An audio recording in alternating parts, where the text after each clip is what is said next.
kalau menurut Bapak, jadi kalau sekarang antara karyawan kontrak sama karyawan permanen itu nggak ada bedanya sebenarnya. Beda dong. Tetap Dari segi apa nggak ada bedanya? kalau dari sisi status kan dia cuma Beda. beda kan hubungannya tetap ini kontrak gitu ya.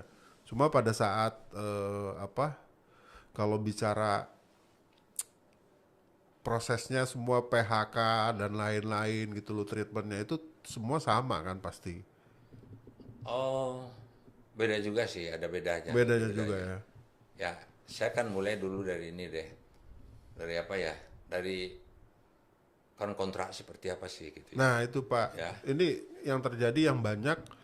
Kebetulan kemarin saya baca di data sampai 2025 Desember kemarin pengadilan hubungan industrial itu yang paling banyak PHK itu karena kontrak kerja Pak.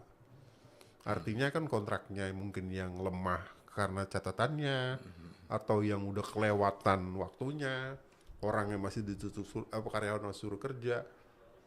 Nah, menurut eh, dengan data itu kira-kira kalau kita bedah seperti apa tuh Pak? Oke, jadi karyawan kontrak itu perjanjian kerja waktu tertentu itu adalah perjanjian antara pekerja dan pengusaha untuk jangka waktu tertentu atau selesainya suatu pekerjaan tertentu. Nah, itu PKWT itu kan ada dua. Di PP 35 diatur itu. PKWT itu ada dasarnya jangka waktu, ada dasarnya selesainya suatu pekerjaan tertentu. Oke. Itu kalau jangka waktu itu di pasal 8 PP 35 tahun 2021 tentang PKWT ahli daya waktu kerja dan waktu istirahat. Ya. Kemudian pasal 9-nya PKWT yang didasarkan atas selesainya suatu pekerjaan tertentu, Pak. Gitu. Nah, sekarang kalau jangka waktu itu 5 tahun paling lama.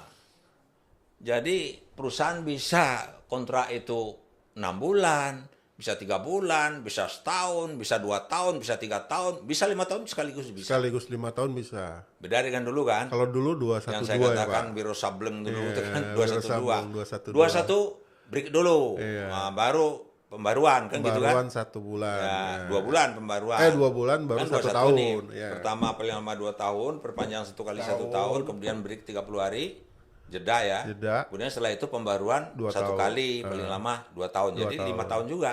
Tapi kalau sekarang bisa langsung. Nah, ada hal yang menarik Undang-Undang Cipta Kerja ini. Dulu karena kontrak itu kalau berakhir kontrak kan gak dapat apa-apa, Pak. Sekarang dapat uang kompensasi. 1 tahun kontrak, uang kompensasi 1 bulan upah. Dan itu pun sama perhitungannya dengan THR. Jadi 1 bulan aja udah berhak uang kompensasi.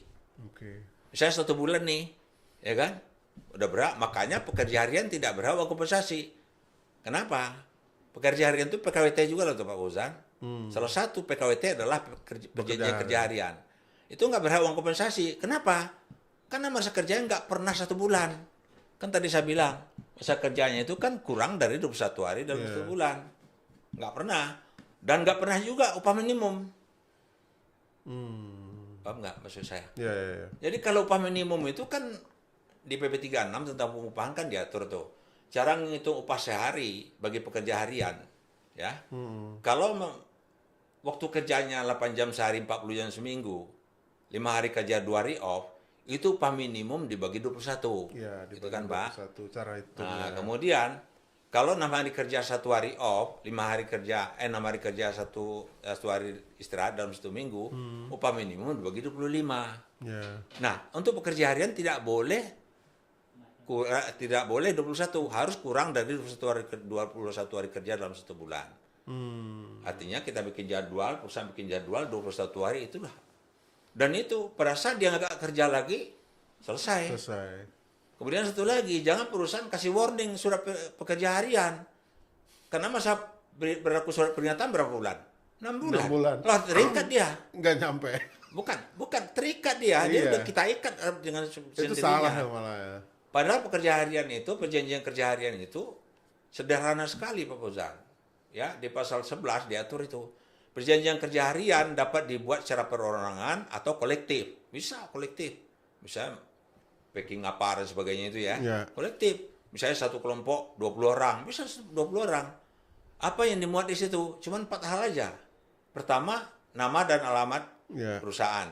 Yang kedua, nama dan alamat pekerja. Yang ketiga, jenis pekerjaan. Keempat, upah. Gitu aja. Dan tidak ada jangka waktu. Ini teman-teman ya, pengusaha harus ingat. Ya. Jangan bikin jangka waktu perjanjian kerja harian. Nanti Anda bisa ikat dia itu.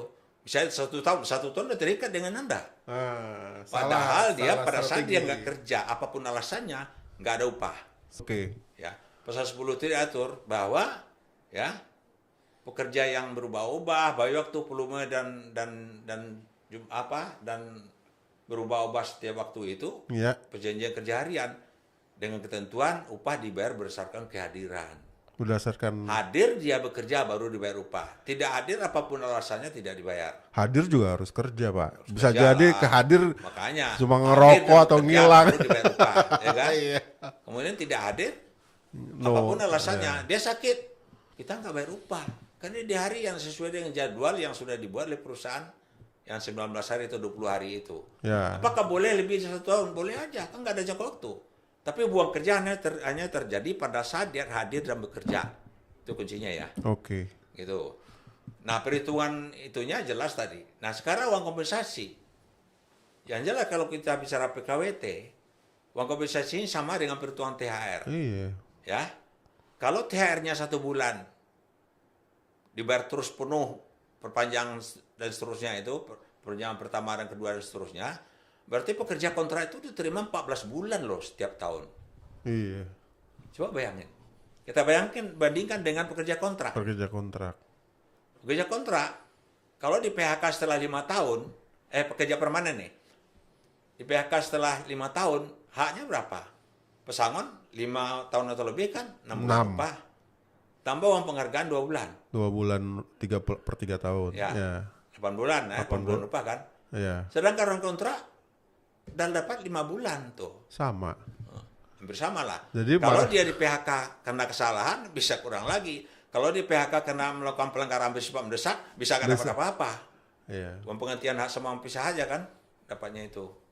Nah itu Pak yang tadi saya bilang, antara karyawan kontrak sama karyawan permanen, hitung-hitungannya tuh udah sama. Hampir. Gitu loh. Hampir mirip gitu loh. Makanya banyak sekarang perusahaan-perusahaan padat karya yang permanen aja.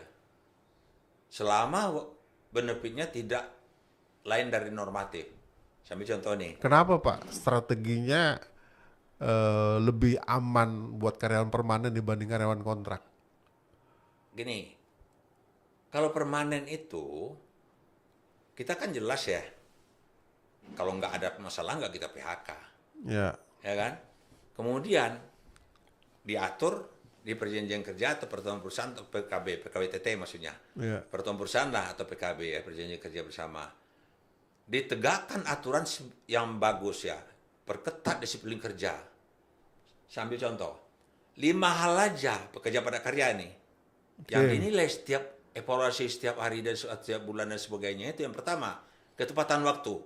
Yang pertama ya. Tepatan waktu. Yang kedua, ya, disiplin. Karena ada di pertemuan perusahaan ada disiplin kerja terlambat dan sebagainya itu ya. Ya. Yang ketiga, ya kan, etos kerja, perilaku. Perilaku. Udah 3 ya. Pertama ketepatan waktu, Disiplin, yang kedua disiplin kerja, yang ketiga etos kerja, yang keempat produktivitas. Ini nih nilai plus nih. Produktivitas Productivity. kerja. Yang kelima kerjasama. Teamwork. Oke. Bukan sama-sama kerja loh. Kerjasama. Sama sekerja lu kerja lu, gua kerja dulu, gua jangan saling ganggu. Sama-sama tim kerja maksudnya. ya. Oke. Ya kan? Dan yang ke berapa lagi? Yang keenam ya. Udah kelima tadi. Kelima, yang keenam loyalitas. Oh, yang terakhir. Nah, yang ketujuh, Oh. tujuh leadership. Gampang. Atur secara jelas di pertemuan perusahaan, ya kan? Terlambat warning 1. Ini warning 1. Karena undang-undang sendiri mengatur. PP 36 itu pasal 40 ayat 1, upah tidak dibayar apabila pekerja tidak masuk bekerja dan atau tidak melakukan pekerjaan. No work, no pay. Masuk bekerja, nggak kerja, nggak ada upah. Iya. Karena yang kita bayar itu kerjanya, bukan hadirnya, Pak. Bukan datangnya. Ya kan? Gitu. Itu gampang itu, Pak. Tapi Nah, pertanyaannya apakah sudah firm pekerja melakukan seperti itu? Salah satu alasan PHK. Ya kan? Nah, termasuk nanti PHK sebelum lebaran. Bisa itu terjadi loh, jangan salah. Kalau dia perusahaan pengen rasionalisasi ini, pengen efisiensi ini. PP 35 kan mengatur 2 alasan efisiensi itu. Iya. Ya, pasal 43 itu. Pertama, efisiensi untuk mencegah terjadinya karena perusahaan merugi dulu. Merugi dulu baru. Nah, kemudian mencegah terjadinya kerugian. Beda. Dulu pesangonnya 2 kali, sekarang kan 1 kali pesangonnya. Iya. Ya. Kalau yang merugi itu kan 0,5 pesangonnya. Iya. Ya kan, kalau mencegah terjadinya kerugian 1 kali. Nah, sekarang perusahaan akan melihat nih dalam kaitannya THR nih, Iya. ya kan? Akan lihat nih, dicek semua karyawan melalui atasannya. Coba lihat performa terakhir setahun 2 tahun terakhir tuh, kinerja karyawan seperti apa. Dilihat apa? Oh, ini harus diakhiri nih. Ini udah kebetulan nih. Ini bukan ngajari loh Bapak Ibu ya. Jadi Trik artinya saya ingin katakan apa ya? Di Undang-Undang Nomor 6 Tahun 2003 tentang Cipta Kerja itu ada 30 alasan PHK, Pak. 30 alasan PHK. Sedangkan larangan PHK itu cuma 1 pasal. Pasal 153. Iya, 153. Itu 1 pasal aja. Dimulai dari 151 ya, Pak. Ya. Iya. Jadi yang alasan PHK itu 30, ya kan? Nah, kembali ke tadi, ya. Kalau permanen kan gampang, Pak. Iya. Ya, sudah terlambat dan sebagainya. Oke, SP1, SP2, SP3. Kalau sudah SP3, kan itu bisa berjenjang. Iya. Ya. Surat pernyataan pertama berlakunya 6 bulan. Melakukan lagi nih. Bulan kedua. Naik. Nah, SP2 dia. Iya. Melakukan lagi SP3 dia. Melakukan lagi, sudah PHK. Pesangonnya 0,5. Iya. Sedangkan kontrak harus dibayar 1 bulan setiap 1 tahun. Iya. Ya, itu 1. Itu mahal loh ini. Itu mahal. 1 ya. Itu 1. Kemudian yang kedua, ada risiko lagi karena kontrak. Ya. Kita lihat berakhirnya perjanjian kerja itu di pasal 61 Undang-Undang Nomor 6 tentang Cipta Kerja itu yang baru ya. Yang lampirannya Perpu Nomor 2 2022. Iya. Itu berakhirnya perjanjian kerja itu ada 5, Pak, sebabnya. Yang pertama apa itu? Yang pertama adalah meninggal dunia. Yang kedua, berakhirnya jangka waktu perjanjian kerja. Iya, Berakhir. Kontraknya habis. Jadi kalau diperpanjang, kecuali diperpanjang, nggak ada di situ. Perpanjang kan baru lagi gitu ya. Perpanjang juga harus Kan dibayar dari awal lagi. di awal lagi dan dibayar kompensasinya ya, Pak. Oh, dibayar dulu. Nah, kan dibayar dulu kan. PP 35 itu kan diatur sih nanti mau ke sana. Jadi kan ya apa tadi saya bilang ya, berakhir meninggal dunia. Kemudian berakhirnya waktu perjanjian kerja, kemudian ketiga selesainya suatu pekerjaan tertentu. Kalau proyek dan sebagainya. Kalau ya. Yang keempat, huruf D-nya itu adanya putusan pengadilan atau putusan PHI yang sudah ingkrah. Yang huruf E-nya, ini yang penting ini. Adanya keadaan atau kejadian tertentu yang dicantumkan dalam perjanjian kerja yang dapat menyebabkan berakhirnya hubungan kerja. Kalau ini tidak diatur, itu bumerang bagi perusahaan. Bumerang. Kalah terus pasti sampai ke PHI. Kita akhiri ini. Saya kontrak 1 tahun. Selesai. Setelah 7 bulan, kita akhiri ini. Anda melakukan ini, Anda tidak perform. Tapi tidak ada aturannya dalam PKWT-nya. Tidak disepakati alasan PHK itu. Maka tidak sah itu. Makanya keluar surat edaran Mahkamah Agung nomor 3 tahun 2023 itu. Apabila perusahaan mengakhiri PKWT sebelum jangka waktunya berakhir, wajib membayar sisa kontrak. Jadi artinya, yang 5 bulan bayar uang kompensasi, 5/12, tambah 7 bulan bayar sisa kontrak. Nah, celaka kan pengusaha itu. Itu surat edaran nomor 3 ya, Pak ya. Ada lagi yang nomor 1-nya tuh, kalau diangkat. Ya, gitu itu ya. Nah, kemudian satu lagi adalah ya, harus dihindari betul ya. Jadi PKWT kan jelas, di PP 35 itu pasal 13 itu jelas tuh. Hal-hal yang harus diatur dalam PKWT itu apa? Ada A sampai I itu, Pak. Huruf F-nya itu yang penting nih.